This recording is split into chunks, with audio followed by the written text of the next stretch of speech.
Okay, well now we're back to what I think will be videos 3 and 4 today. I got positive feedback from the Henrys, Michael and Sasha, and from Kim and Hans. So I know I've got at least 4 people interested in this. So I'm going to cover today 2 topics, 2 videos. First one is going to be about my intersection with your cousins and uncles, Hillary and company. While I was in Berlin in 1964-65, it was a unique experience. I got to know quite a few of them well on a regular basis for a number of reasons, one of which was, if you remember Ingrid and Volkmar, they were in the United States, I forget how many years ago, but you did get a chance to meet them. Ingrid was then Ingrid Strauss, and that was the maiden name Oma had, Eleanor Strauss.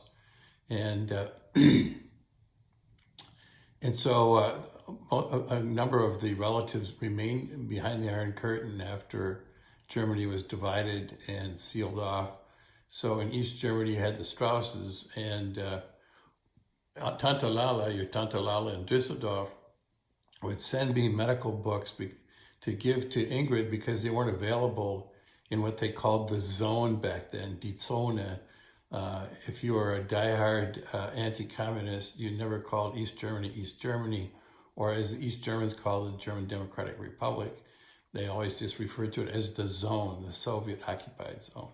So she'd give me these medical books to take to Ingrid, who was studying medicine, because they didn't have those books, and she needed those to fill out her education. And she'd send me money also so that I could bring bananas and oranges and other delicacies into East Berlin, where she was. And as an American, I could go back and forth into East Berlin without any particular need for authorization. Berlin was still technically an occupied city, into the Russian, French, English, and American zones.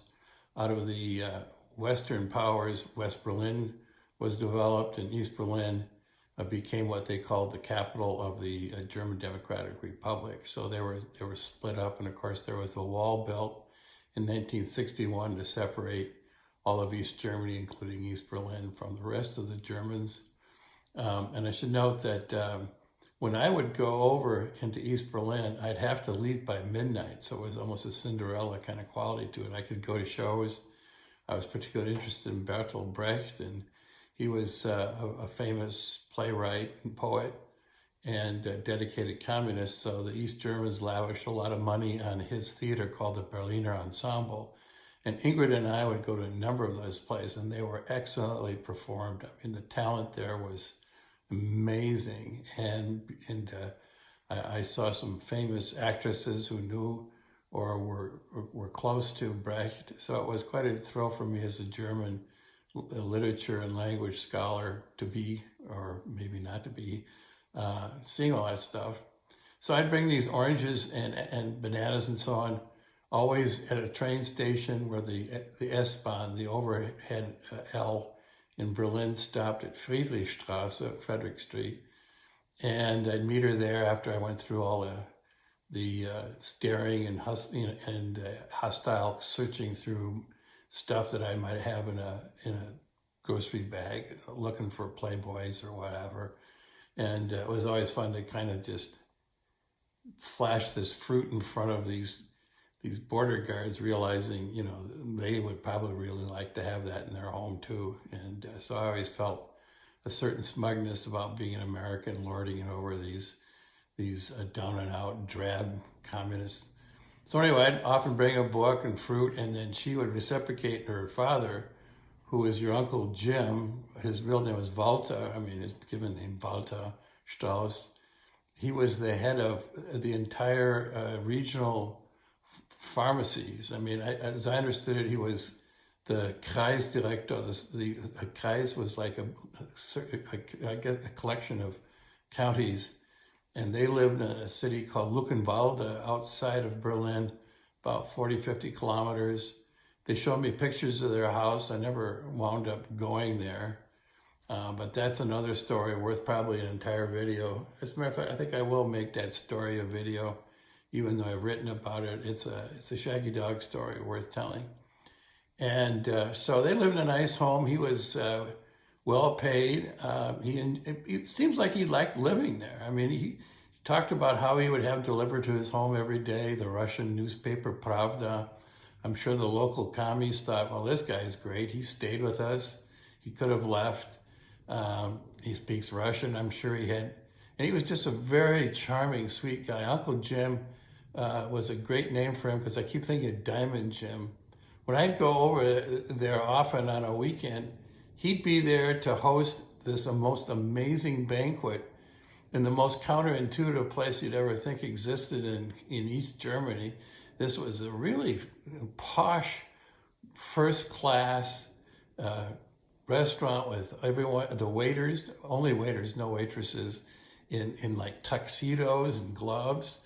And you could order the most amazing things, Russian caviar and sturgeon and venison, and the most amazing, all kinds of liqueurs, vodka. And he would just flash this big wad of East German marks, and he was a well-known commodity there. He was given princely treatment, and you could see him just lavishly tipping these waiters. And this restaurant is called the Coburger Hof, the Coburg courtyard, and it was right off of Friedrichstrasse, so maybe that's the reason I always went over there rather than Checkpoint Charlie. As a matter of fact, the entire time I was in West Berlin as a student, I never went there. I never went to Checkpoint Charlie to see the propaganda place where, the Americans are on one side and the East Germans on the other, and all the spy stories. I just never went there. As a matter of fact, as a student, I didn't go to many places. I never went to most of the tourist joints. I did go to concerts in the burned out church that they kept as a memorial, the Kaiser Wilhelm Denkmalkirche.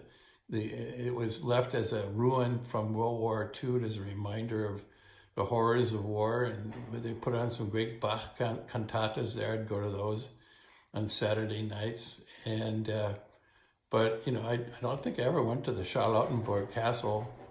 But another place I like was, I'm rambling on, but so what? There's another place I like was called Grunewald, which is a huge green park. I'd say at least twice the size of Central Park, probably even bigger. And I love going to the zoo too. The zoo was actually the train station, or the elevated rail station before Friedrichstrasse. It was called Zoo, or Am Zoo for zoo. And man, they had some great stuff in that zoo. Well, anyway, so Ingrid and I would meet, I think, at least every 3 weeks. And we'd go, she'd take me to a place often, which is, again, another show-off place in East Berlin called Cafe Moskva, Cafe Moscow. And you could get some really nice ice cream delicacies and pastries and so on, and coffee. And it was considered, I think, a place where if you wanted to impress a visitor from the West, you would, as an East German, take them there. And I remember, it was a little odd because you'd see all these Russian military types with all of their brass, all their medals and everything. And there's just a lot of East German military and Soviet military there. And of course, people suited up nice who must have been high party officials and all that stuff. So it was a little weird. And I'm sure from time to time I was followed. There was this one guy who made quite a show of it. He was in a kind of a raincoat and big hat. He was kind of following me around as I was approaching midnight departure time, and I think he was ready to pounce on me.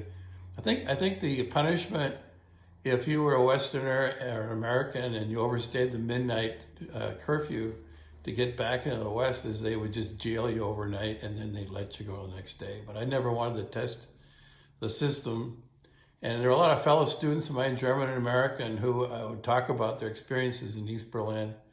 And there are a lot of honey traps. Apparently, there are a lot of really good-looking German women working for the Stasi, the secret police, who would, seduce various Americans and so on. But since I was constantly visiting your mother's cousin Ingrid, it was all, very, very clean and without any overtones or possibilities. And at that time, Ingrid's mother, Friedel, I think was Uncle Jim's second wife, So I'm not sure if one or some of her sisters, or all three of them, were from a previous wife. That's all a blur to me.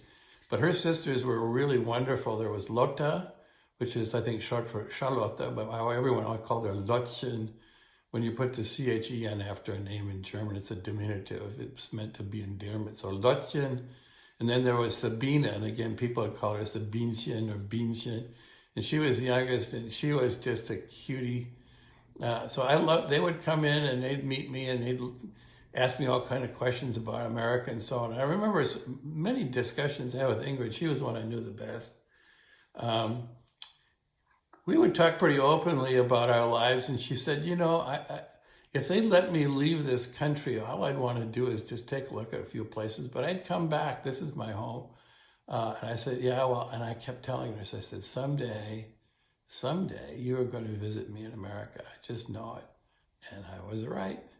So anyway, I've kind of lost touch with them. She's became a doctor, married Volkma, also a doctor and a research specialist in diabetes. And apparently he came to America for a conference one time, and he's a hot shot in that field.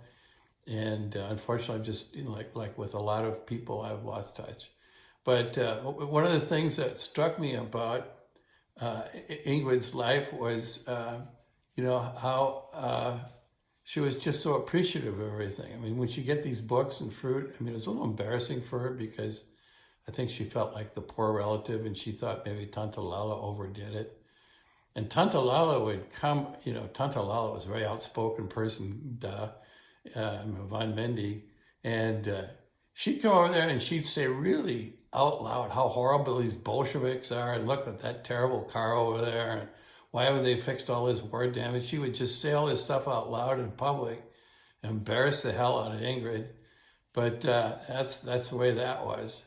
So I'm on the 12-minute mark here. I'm just going to see if I forgot anything because I made notes again. Oh yeah, the ants. Jeez.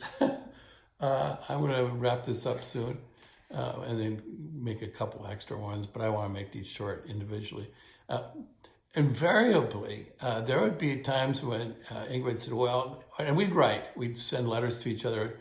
So if she had a particular request for something, she could send that to me, and then I'd bring it, some book or something.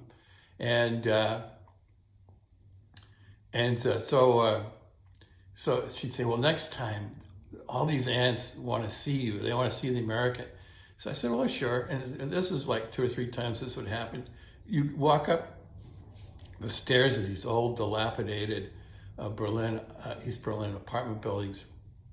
And one thing weird about Berlin buildings in general, apartment buildings in particular, whether east or west, is they have these gigantic ceilings. I mean, they must be like 20 feet tall. You walk into a German household, East German household, West German, and these ceilings were just gigantic. And I never understood that.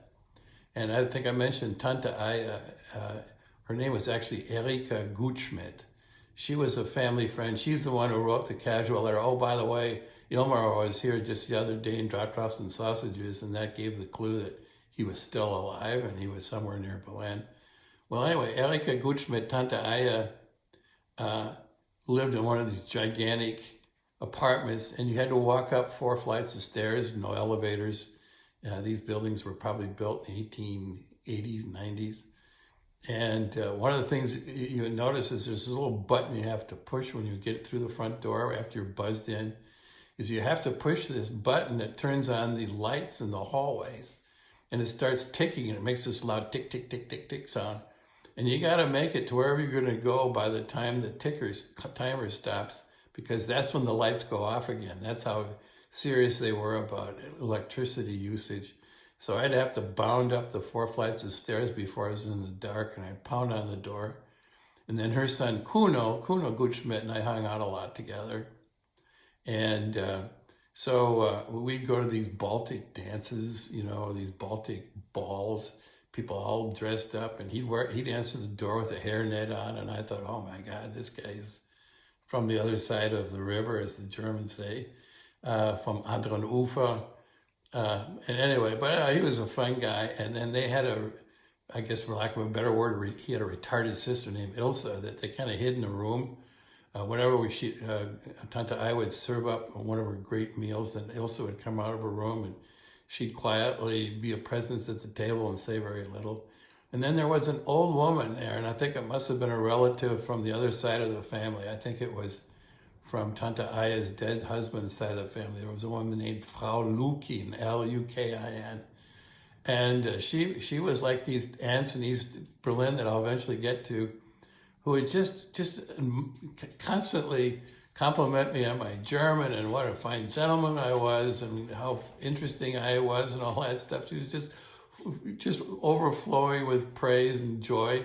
And she was, so that was quite the menagerie there. As a matter of fact, it made me feel a little bit like the Glass Menagerie play of Tennessee Williams, where Elsa is this damaged person who's kept from the rest of the world somehow. And so there was this, and of course there are pictures of the dead husband, I think, in uniform on a mantelpiece. And, various reminders of Riga, where they all come from. And so there was this pall of melancholy that constantly was filling the room whenever I was at the Gutschmidt house. And you could feel that when you went to these old aunts' houses, actually their apartment. And what you do is you walk into this apartment and they'd all be lined up like a dancing school where the girls are all in a row waiting to be asked to dance, and then you'd sign their card. And the 1930s experience, you probably don't even know what I'm talking about. But anyway, they're all lined up there in their chairs, and invariably a lace in every of these overstuffed chairs, little doilies everywhere. And on a tea table would be this vast array of cookies and delicacies and big samovar at the side of the room and tea, and it would all be laid out and little meats and cheeses, and nobody would dare even talk about it. So all this stuff just sat there in the middle of the room while they just peppered me with questions, and they were trying not to be obvious about how they'd stare at my shoes and clothes because they'd never seen Western stuff, or not much anyway. And they all spoke this heavy Baltic German, and with a Baltic German accent, and it was just delightful. I just love these old ladies, and I'd put on my little routines with them, make them laugh, do little gestures, I'd become just kind of a ham.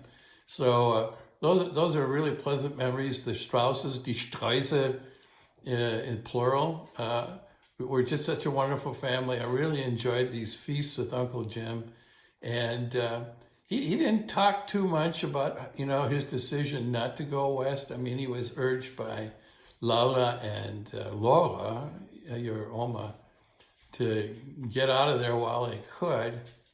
He just didn't want to. And I don't think he ever really explained it. Maybe he did to Hita, because she mentioned visiting them when she was in Berlin.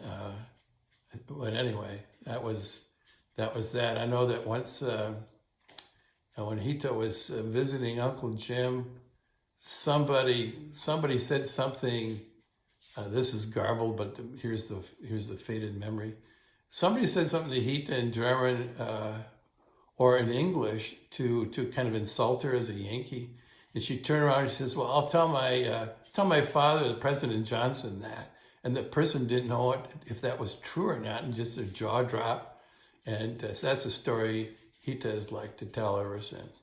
Well, I think I've run the string on this video, so I'm going to do a separate Shaggy Dog Berlin story that I want to tell you in a separate tape. So